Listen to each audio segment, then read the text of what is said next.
The State University of New York at Buffalo presents a UBBulls.com and ESPN 1520 production of the Lance Leipold UB Football Press Conference.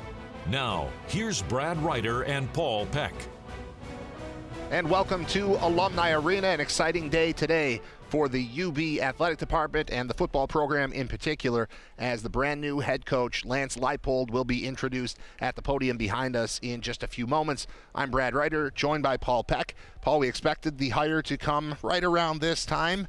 What's your reaction now that we know the name? Well, I think we were all a little bit surprised by it at first. I think everybody associated with the football program and kind of understanding how things work around here, that it was going to be an intriguing choice.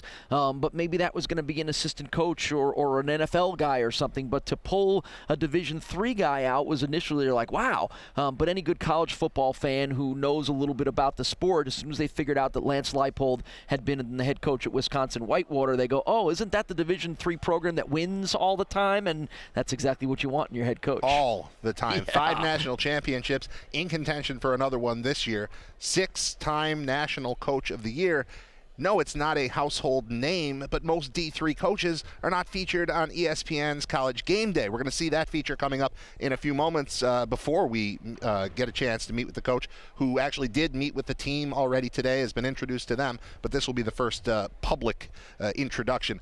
Paul, it's a different hire, and I appreciate that. I appreciate going to a different talent pool, and instead of going after the 10th, 15th, 20th best coordinator in the country and trying to see if you can make that work and see if it's a guy who's ready to make the leap, instead, you went into a different group and said, we want that guy who's 100 games over 500. Right. 106-6, his career record is unbelievable. And don't lose sight of the fact that Lance Leipold in his career has spent time as a graduate assistant coach at Wisconsin, where he learned from Barry Alvarez. He's also been on the staff at Nebraska, where he coached under Frank Solich. So it's not like he's been a Division III guy all his life. He has been exposed to other levels of college football. He has learned from it. There's no question it's a big jump from Division III to FBS to the Mid-American Conference. You just don't see that kind of thing happen a lot, but you also don't see guys who won 5 national championships and maybe 6 in their first 8 years of coaching. You also don't see people move from Wisconsin to Buffalo on a regular basis. What's the connection? How does he wind up here? Well, he's got some connections. When he was a coach at Nebraska, he was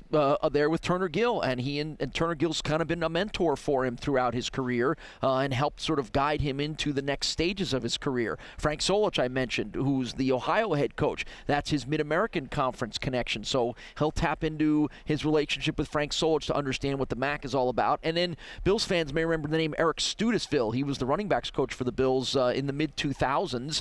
He's currently the Denver Broncos running backs coach. He and Lance Leipold were college teammates at Wisconsin-Whitewater, remain friends to this day. And when Lance needed to know whether Buffalo was a good place for him to want to further his career, he called his buddy Eric, who had spent time here and really enjoyed his time here, and said, that's a good place that you want to be. Well, it looks to me, and we expect the platform party to be out here momentarily, so you'll get a chance to actually take a look at this guy and hear from him, Lance Leipold, the new head coach here at UB for the football program. It appears to me that it is an attempt at getting the next great coach in America. It's not just plugging a hole.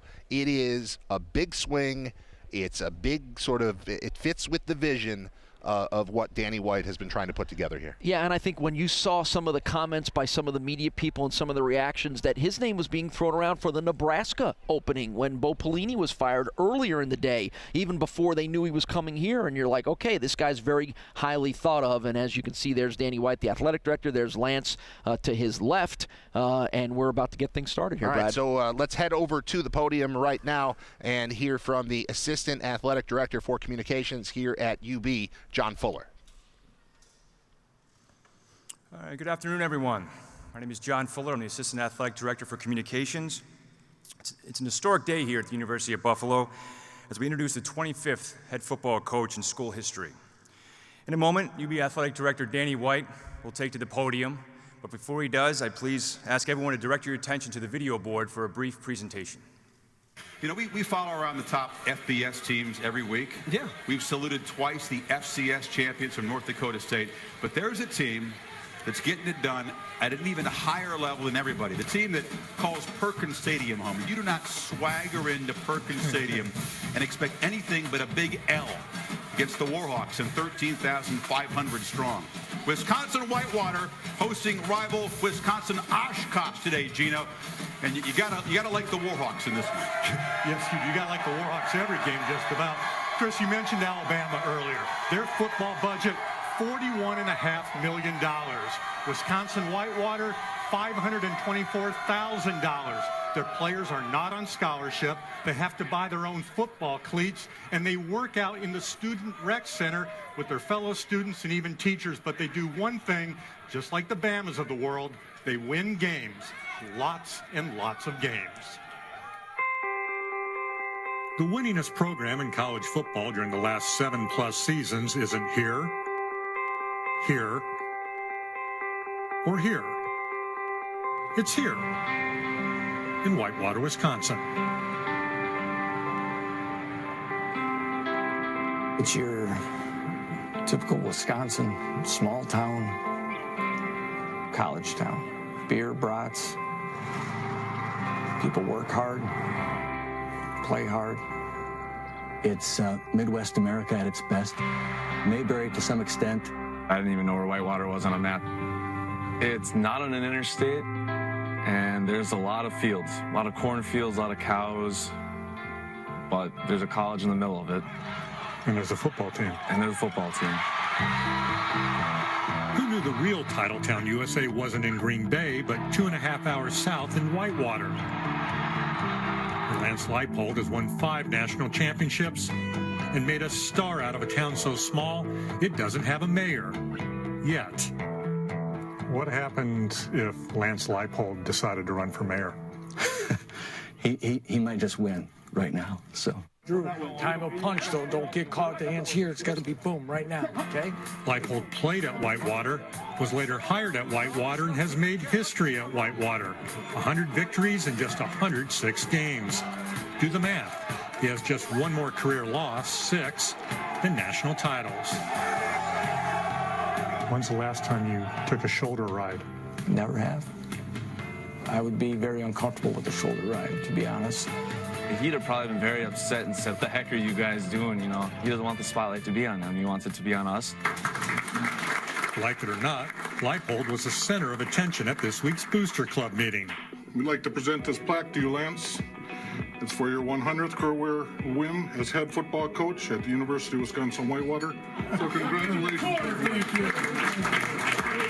There are traditions here. Painting this road, man. Got to get it done. Painting the streets Warhawk purple. Players pounding the rock after the weekly Thursday practice. But the two biggest traditions come from Leipold himself. Winning games and humility. I just hope within Division III football, maybe even college football, that we've carved our own little niche and people know where this place is now. I think there's times where someone say, it's only Division III football. And I'll say, this means as much to me as anybody in any big stadium.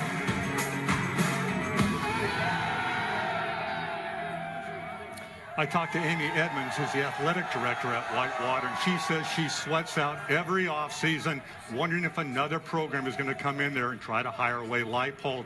And Chris, they have won those 5 national championships, but they've never been invited to the White House. So memo to President Obama, if they win number 6, maybe it's time to extend them an invitation.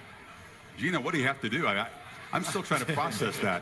6 career losses, 5 national titles. Wow. That's on. I mean, You can relate to 106 as a record? Yeah, the other way around. I tell you one thing. Before I leave college game day, I hope that's one place we visit. Yeah. That would be a great trip, wouldn't it? Absolutely. He might not be the coach after Gino's piece. Yeah, exactly. I don't know how much longer he's going to be there.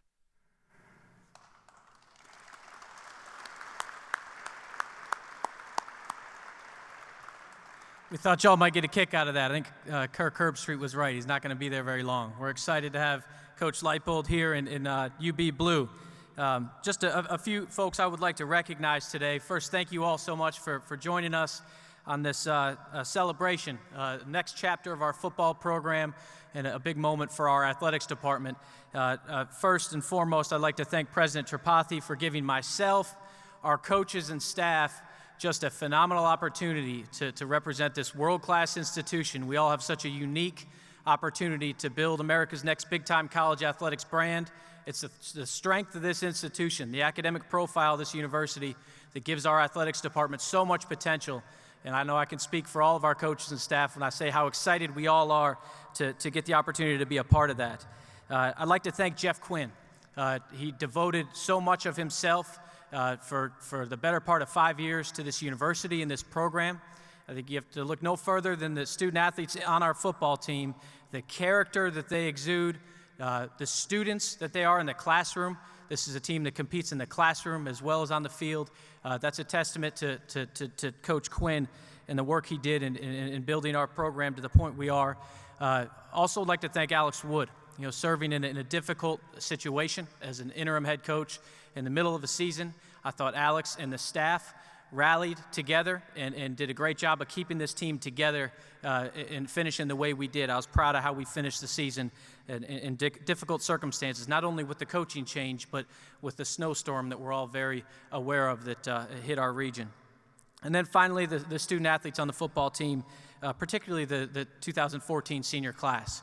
I thought this group really gelled and came together, and it was an exciting way to finish the season, particularly the last two games. It speaks to their character, their leadership amongst their teammates and on the field. And again, particularly with the snowstorm. We talk a lot about the student-athlete experience. It's something that's very important to us. In the sport of football, there's 12 opportunities to play a regular season game, and one of those opportunities was taken away. We never like to see that happen. Obviously, circumstances outside of our control, but I thought particularly this senior class did a great job of rebounding from that and finishing the way we did in our last regular season game at UMass. I was really proud of the whole team and this senior class for accomplishing that. With the momentum that's been built over the last several years, leading the conference in attendance is a great accomplishment for our program. I feel like we've really rallied in building a vibrant college football atmosphere and fan base, and going to our second ever bowl game last year. We feel like there's some good things happening with UB football. We have some talented players, as you all are aware, returning for next year. This team is ready to win, and we feel like ready to win now. As a result, as I went through this process, I wasn't out there selling a rebuilding effort. I was out there talking about the character, the talent we have in our program, and really looking and targeting successful head coaches, proven head coaches that have won. Not too interested in looking for folks with a learning curve, and so that was the coaches that we targeted most closely, and Coach Leipold was at the very top of that list very early on in the process. There was a lot of interest in the job. I think it's as I mentioned, a unique proposition to get a chance to build an athletics department with the profile we have as a university. I sold our vision of bringing big-time college athletics to this community and to the State University of New York system very hard. And I think that it got a tremendous amount of interest. We had a very talented pool of accomplished coaches that had a lot of interest in our job. And ultimately, the decision with Coach Leipold, not only the compelling background that you're all familiar with, we just saw on the video, 106-6 winning record is just astonishing. The 5 national championships, competing for a 6th coach this year is just astonishing. The fastest to 100 wins in all of football, in the history of football at any level, in the NCAA at least. But beyond that, in our conversations, it became obvious to me this is a man of character. This is someone that's going to continue the tradition we already have of recruiting high-character kids, student-first student athletes. The connection and relationships he has with his student athletes at the University of Wisconsin-Whitewater was obvious to me and a very positive thing. In short, he does it the right way. And I think that's important. We always want to bring coaches that lead our men and women for our teams that approach it the right way and certainly prioritize the student-athlete experience as we do. And so having said that, in this situation, we're in a little bit of a transition. And so there's two groups of student athletes that I think, from our standpoint, we're committed to. And certainly our football team, and starting this transition off right for the next chapter, but also the group that's competing for a national championship. And what I liked about Coach Leipold from the very beginning is we talked about this transition, and his commitment to seeing it through, I think is very important and a testament to his character and answering the other side of the equation. He asks his players to be committed for the whole season in an attempt to win their 6th national championship. And he's going to do the same thing. So I'm confident that we can manage that transition over the next few weeks. And I think I know I can speak for most in the room, Coach, when we say we're huge Warhawk fans, and wish you the best of luck as you compete for that 6th national championship. Before I introduce Coach, I'd like to talk about his family, his wife Kelly, daughter Lindsay, and his son Landon. We're very excited to have them a part of the UB family. They are stuck at an airport, or actually hopefully they're in the air again. They're supposed to be here now, but they got stuck at their layover in Detroit. I know they want to be here and plan to be here for later in the day, and hope to get a chance to meet many of you, and obviously you'll get a chance to meet them as they come be a part of our community and a part of our university. So with that, it is my honor and privilege to introduce our 25th head coach, your head coach, Coach Lance Leipold.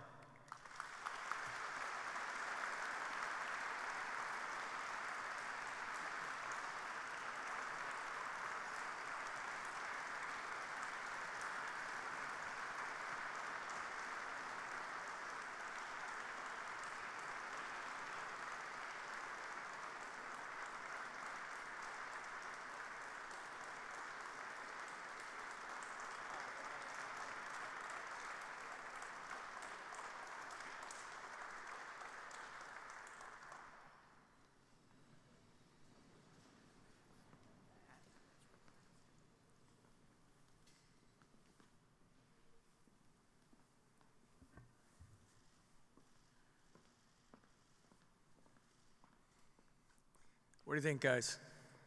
Look all right? Okay.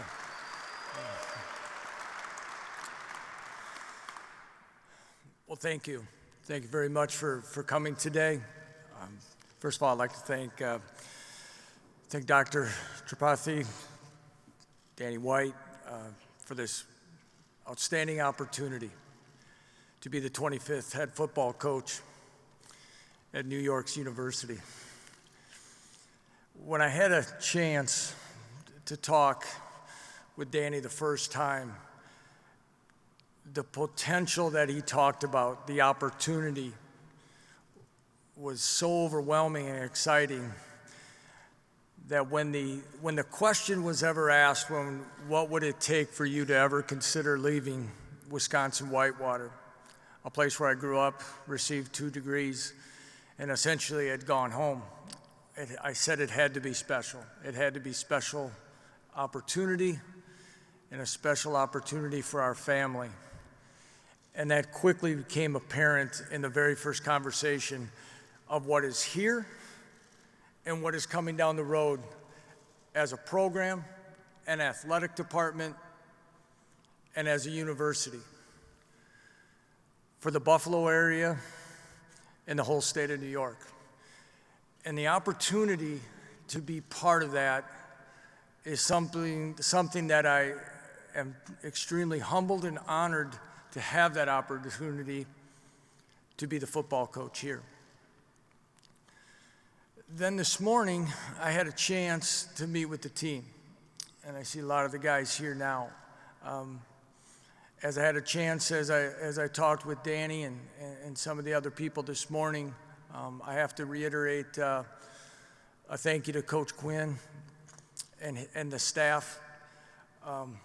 What an impressive group of young men, not just as athletes, but the eye contact, the body posture, the eagerness, the willingness to accept change and transition. It's not always easy for everyone, and to see the look of their faces, I know they're hungry and they're ready to get to work. And I'm equally excited. With that to be said, I also need to make some thank yous as well back in Wisconsin. and elsewhere. Dr. Richard Telfer, our chancellor back at Whitewater, our current athletic director, Amy Edmonds, and the former athletic director there, Dr. Paul Plinsky, now at Nebraska Kearney, was the athletic director that gave me an opportunity to be a head coach. The support and understanding that they have given our program and myself is, I could not thank them enough for that. Their understanding that this is an opportunity that is,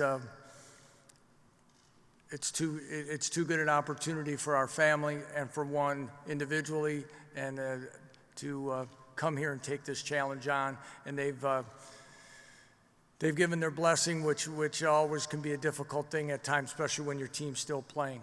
And then again, I'm back to here. A thank you to Danny for the understanding that just like what would be expected in this program is that when we start something, we finish it. And I do need to finish the obligation of making sure that we play our fullest as long as we can here in the playoffs back in Wisconsin. I also shared, well, let me back up 1 second because Danny did meet. I've got an 8-year-old right now who's crushed in an airport somewhere. He was so excited to be here today, as was our daughter and my wife, Kelly. Without her support, she's the rock. She's the one that pushes me. She's the one, as you know, as you need a strong spouse, many times to keep you in your place and set you on the right path. She's the one that gives me a lot of inner confidence and has always been there. And anytime you go through a move and a transition, it's really the spouse that really gets put on so much more and carrying on dual roles. To ask children to move and leave friends and all those things are part of it, and the emotions were flowing.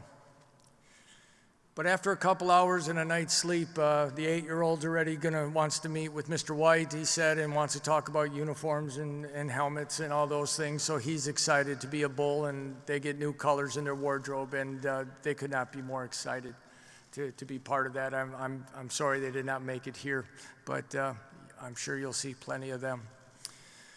I shared with the team this morning that because I'm sure maybe a question may be, what were some of the things that made it a special opportunity? But about 11 months ago at the National Convention last year in Indianapolis, I ran into Turner Gill, had a chance to have an off-field position at the University of Nebraska when Turner was there. And I wanted some professional advice on things and what made him do some of the moves and just some thought process. And he came to the part of taking the job here. And he talked about the process that went on and where he was really at the beginning. And the more he looked and the more he started thinking about it, then he came to look and then how special it became. And when this job opened and it came along that I was asked if I would have interest, I quickly reflected back to that conversation. And Turner's a man that I've always respected. And I took his words to advice and, hey, you need to look. And then I already referenced Danny White's vision, the president's vision of the UB 2020, all these things. And it's like, this is unbelievable opportunity. And it's ready to take off. It's going to take some work in the program. We've got to find a way to get a few more wins. But as I've said, sometimes it's a couple plays here or there. It's going to take work. It's going to take commitment. And that's what makes athletics, and especially football, so competing. The competing part, make it so special. It takes 11 guys on the field, but it's going to take everyone. And I could see Danny's staff within this athletic department is special. They care. They're on board. They're excited about what's happening. By the crowd here today, it's a group that's ready to support what's happening. It takes everyone. That's one of the things that in that video, when it talked about, at Whitewater what we had, it's not one coach, it's not one player. It takes everyone. It's the ultimate team game, and I'm glad to be part of this team. Thank you very much. Thank you, Coach. Coach Leipold has some time here to field some questions from our media. We have some media in the front row here. And Louis Spina has a microphone they'll be happy to pass around. Just a quick note to our media, we will be doing some one-on-ones around the corner here when this is over, so we'll only have a few minutes for questions, but I'll be happy to answer whatever questions you have. Obviously, D3 is a not scholarship. How will the recruiting process change for you with scholarship athletes? Well, that is a unique thing that it's been asked many times, but I still think in the game of recruiting and the game of football in and of itself, it still comes down to evaluation of prospects. I've always said I wish I could walk into a home and offer a scholarship, and to be able to do that, I think will be special, for us to do and the staff. But recruiting is identifying talent, developing talent as well once it arrives, and making sure it fits your needs and making sure that student athlete is going to fit the profile of the school and have a chance to be successful. So I've been at scholarship levels before, and it's, it always comes down to finding the best of your level of that you're playing. And there's going to be a different style of athlete, and maybe different size, different speed, and there's going to be, and I'm excited for that opportunity, and I'm sure we're going to have a staff that's going to be excited for that as well. Coach Stu Boyer, Channel 2 Buffalo, congratulations and welcome. Thank you. How would you describe yourself as a recruiter, and do you anticipate, what kind of challenge is it to recruit to a place like Buffalo that we all know is a great place, but maybe nationally a lot of people aren't nearly as aware of all the great things going on here? Well, you have to be aggressive in recruiting. You need to be thorough.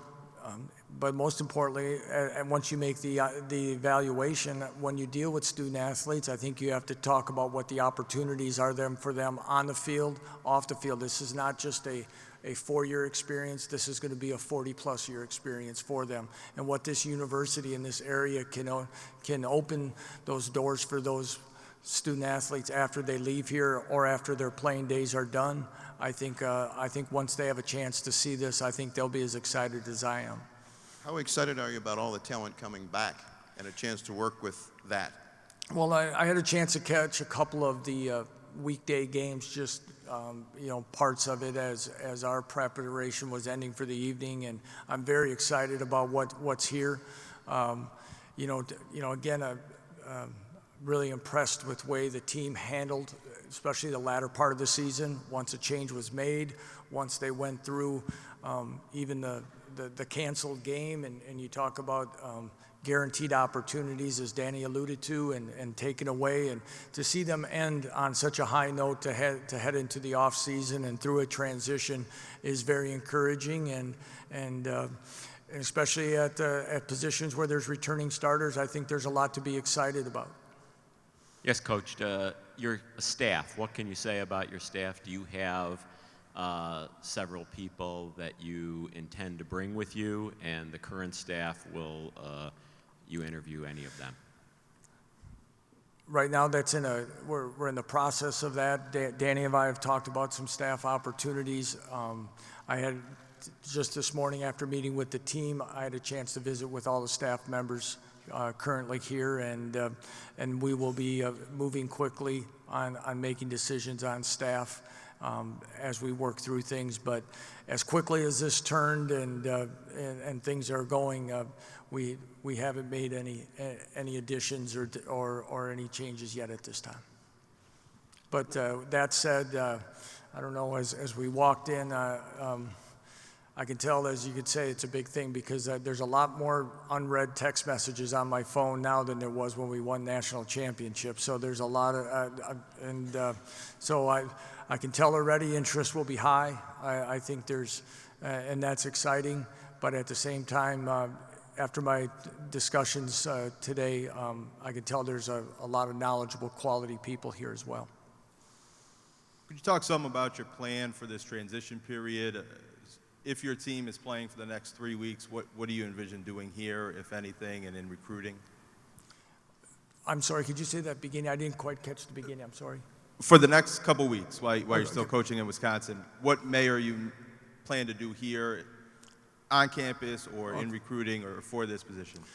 Well, again, Danny and I have been discussing different options in that, and we're putting together some final touches on some things that will probably make a more solid announcement on some things here, and to keep recruiting, get recruiting going in a direction that we want. And I will be heading back to Wisconsin early tomorrow to finish that.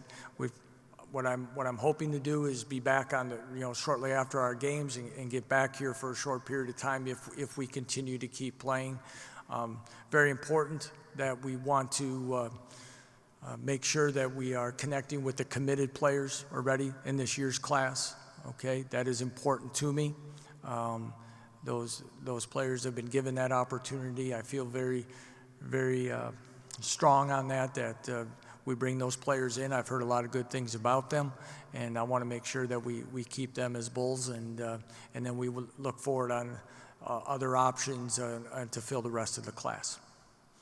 And that is being compiled and getting me some things, probably a lot of things to read on the plane again tomorrow. Coach, what is the key ingredient that made you the winningest, and how can you bring it here to UB in Buffalo? I'm sorry, the beginning was what made, I'm not catching the key ingredient. The key to winning, well, good players. No. The part that I think we've been able to do at Whitewater that I've probably, it's in my evaluation been is that we've never gotten ahead of ourselves, and we have focused and challenged our players to focus on the process. The process is it's not flashy all the time, but you have to embrace that process of getting better each and every day, whether it be in the classroom, the weight room. It's a training room. If you're injured, take care of what needs to be taken care of. We need you back on the field. You need to work hard on Tuesday, embrace the fact that there's competition behind you, that if you're not willing to do that, somebody's going to work to take that job away. You embrace competition on Tuesday, Wednesdays. We're going to build depth. We're going to be a better football team, and we're going to be more prepared for Saturday. We're not going to worry about November in September. We're going to take care of everything a step at a time, and if we do those things, bigger things will happen along the way. Coach, in a city dominated media-wise by its professional sports teams, how big a challenge is it in what you do to keep UB football on the front page, and where does that fit into anything that you might do? Well, one way is doing is staying focused on what we need to focus on, and if we play hard and we put a product, I guess, on the field, a performance on Saturdays or a weekday, and if people come and watch, I'm very confident those young men are going to play hard, play the game the way it's supposed to be played. They'll be coached well. And I think this is a part of the country that, as I've heard, that they embrace winning, no doubt. They embrace good football. They're proud of what's happened in this city with good football. And I think they'll get behind our football team. I can't control what's on the front page. But we want good things on the front page, and we want things to be that when we're productive and we're focusing on what we have to and play the type of football we're capable of playing, I think I'll be pleased with the coverage and exposure we get. We have time for one more question. Go ahead, Andy. Coach, Andy Young with Time Warner Cable News here in Buffalo. Congratulations. Thank you. What makes you feel that what you've done at Wisconsin-Whitewater, the system you had, translates to the level here at Division I? It's football. I know that's the same question if Chip Kelly got when he went to Philadelphia. There's a lot of things, but football coach. I'll share a quick story if you don't mind. As a reporter in Nebraska who's considered a friend, he watched one of our national championship games one of the first years, and he goes, "You guys look like sharp and organized." And I said, "Really? Thanks." And what I'm saying is it's football, and schematically and things, some of those guys sitting up there, they're just bigger and a little faster, and honestly, probably, there's some things there. That's why there's more players that play in the professionals from this level than the level at Whitewater. But it's still football, and I think we have to look at that. Yeah, everyone's going to have a learning curve. if there was a first-time head coach standing here, he would have a learning curve. Okay, well, as Danny referred to, what his goals were was somebody that's been a head coach. So there's certain things that I know that aren't always fun as a head coach that you have to deal with. There's certain things that come at you each and every day that you have to take care of for the betterment of the program. So those things are going to be, I'm sure there's going to be more. There's a lot more to it right now here, but I'd like to think all my experiences at Division I, Division II, and Division III have helped prepared me for this opportunity. And when you've had a chance, even though a long time ago, to sit in staff rooms on a daily basis with a Barry Alvarez, a Brad Childress, a Bill Callahan, I feel very fortunate, let alone my time at Nebraska with Frank Solich, a Turner Gill, and people like that.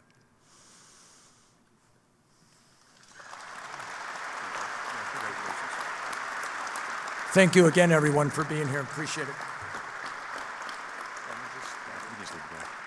All right, this concludes our press conference this afternoon. For our media that are here to cover the event, we'll be doing one-on-ones around the corner here.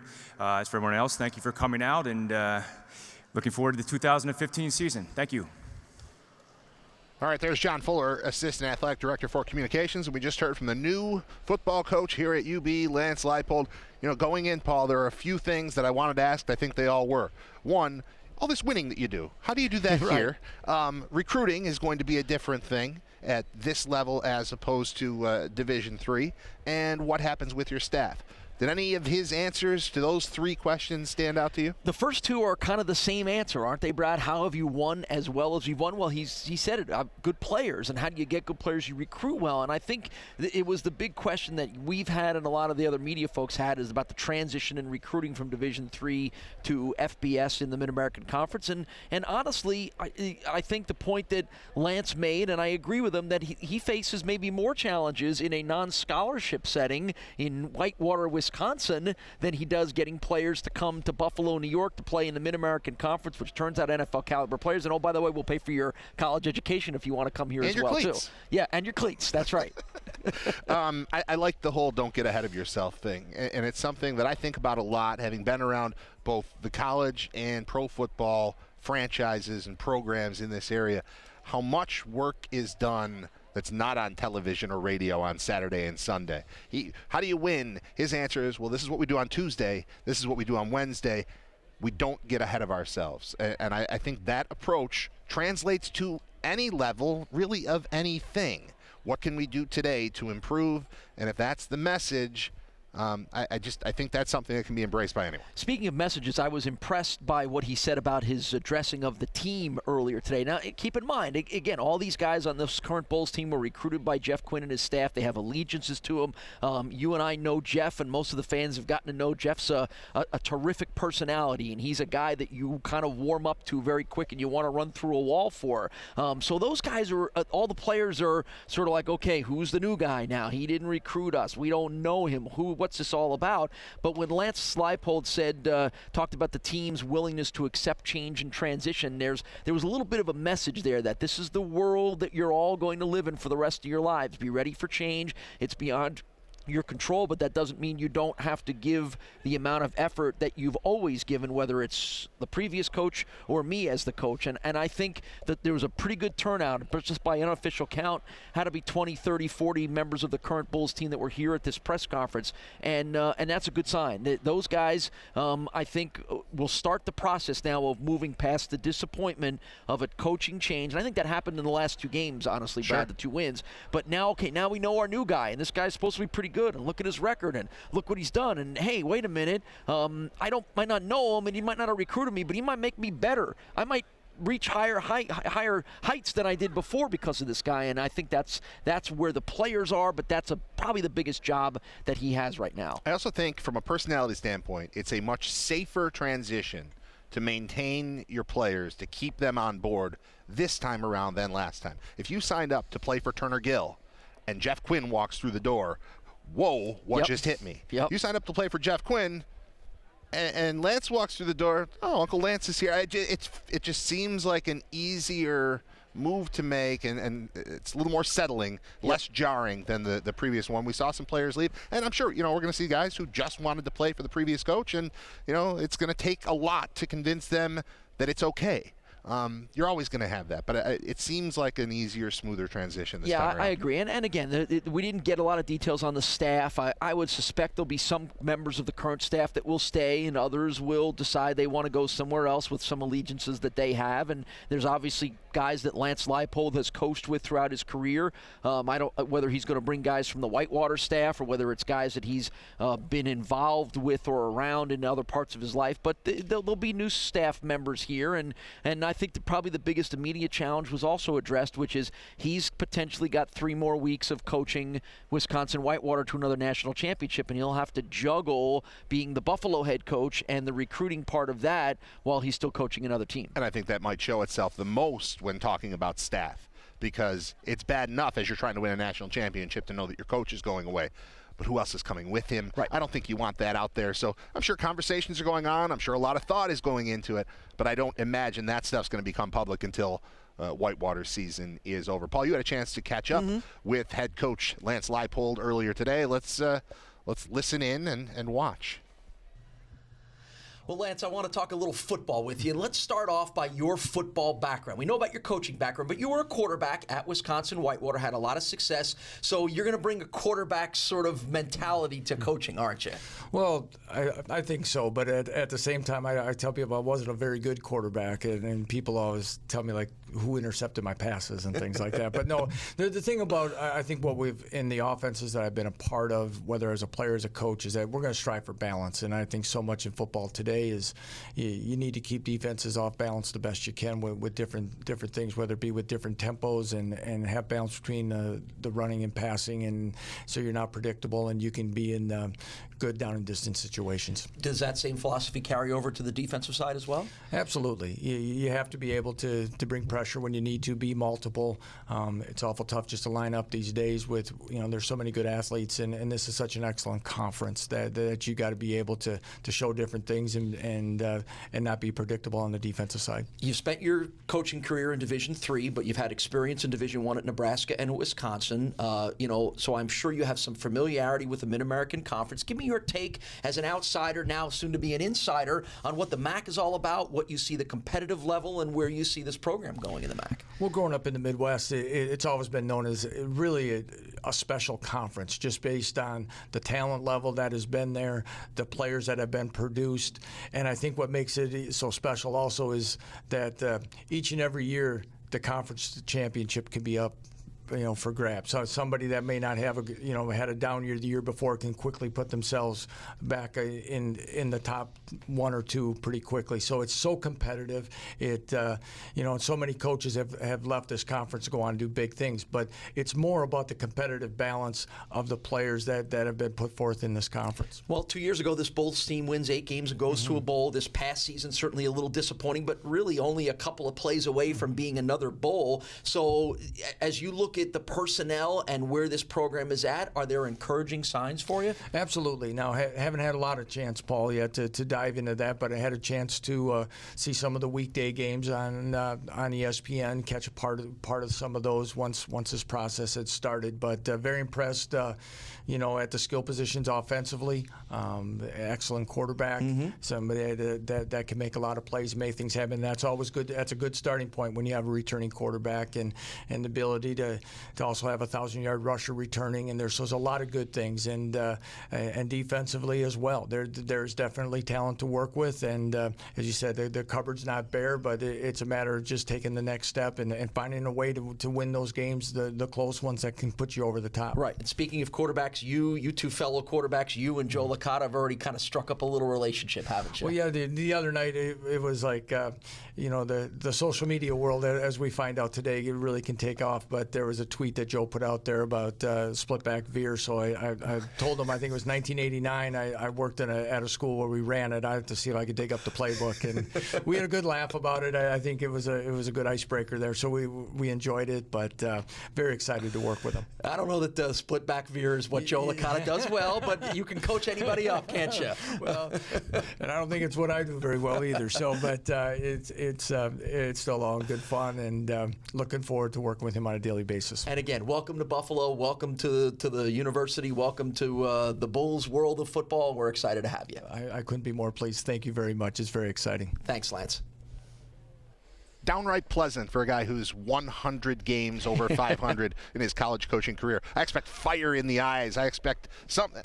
Just seems like a nice guy, Paul. Yes, he does, and he seems like a smart guy, and he seems like a guy who understands what he needs to do. And I don't know him well enough to tell you that I know that he's very organized, but he strikes me as a guy who's going to be very organized and very deliberate. And I don't think you don't win in football unless you have a good plan and you follow that plan. And I would sense that's how he's been successful at Whitewater, and I would assume that's how he'll be successful here too. Well, there's logic there too that I think we heard a little bit of in the press conference, which is, oh, this big leap from D3 to D1. Oh, no, the opponents will be so much better. Yeah, you know what? I think your athletes might be all right, too. And the other thing that stood out to me, we think so much about recruiting as, I don't know, the connotation is almost convincing players to come to a school. It's about evaluation. Right. And if you were able to outdo your competition in evaluating talent for that level, there's no reason to believe you couldn't outdo your talent evaluating or outdo your competition at evaluating talent at the D1 level. Yeah, and again, keep in mind that last year's recruiting class for the Bulls, of which only 3 true freshmen played this season, was the highest ranked recruiting class this school has ever had. So there's a good head start. A lot of names that we don't know yet. The development will be now the task of Lance Leipold and his staff because, again, a very talented group of recruits that didn't play very much but have a lot of potential, and then they'll be added to by the next wave of them. So the cupboard is far from bare here. This was a disappointing season.